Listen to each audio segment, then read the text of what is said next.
ضیاء الحق نے اپنے اقتدار کے لیے مذہب کو استعمال بھی کیا.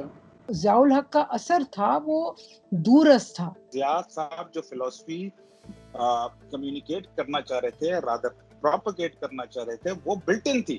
پلانٹ چیز جو تھی وہ یہی تھی کہ ایک مورل ویلیوز جو ہیں ان کو مینٹین کیا جائے.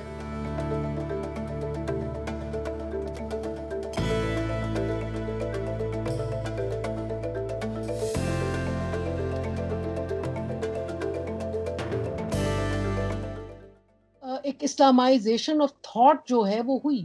قدرت اللہ شہاب سے لے کے اشفاق احمد، بانو قدسیہ، پھر ممتاز مفتی، علی پور کا علی، مطلب مذہب کو آپ کے اندر پرویا گیا. ضیاء الحق نے پاکستان ٹیلی ویژن پر اپنا نظریہ رکھا اور اس نظریے کے تحت ہمارے سامنے وہ ڈرامے آنا شروع ہو گئے ضیاء کے دور میں، گو کہ اپنے فنی اعتبار سے وہ کمال کے تھے، لیکن اس کے پیچھے جو نظریہ چھپا ہوا تھا وہ یہ تھا کہ یہ دنیا بیکار ہے، کتے کی ہڈی ہے، اس دنیا میں آپ کا کوئی کردار نہیں ہے، یہ روحانیت کا ایک کھیل ہے، ظلم جو آپ کے سامنے ہو وہ معاف کر دیں، ریاست کا تشدد جو ہے وہ یہ آپ کی قسمت میں لکھا ہے، اسے قسمت کا لکھا سمجھ کر اس پر صبر کریں، شکر کریں.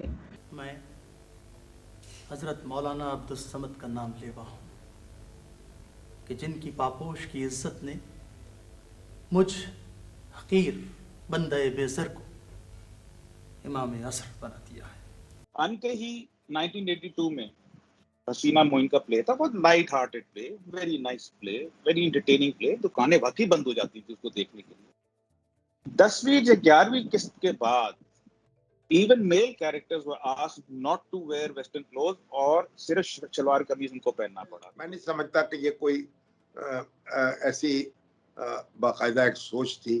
آپ دیکھیں وارث جو ہے بڑا مشہور ڈرامہ ہے جو اسی وقت لکھا گیا، اور وہ جو جاگیر داری نظام ہے اس کے خلاف ایک جذبات جو تھے اس سے پیدا ہوتے تھے. تو یار محمد کے لیے اتنا پریشان کیوں ہے؟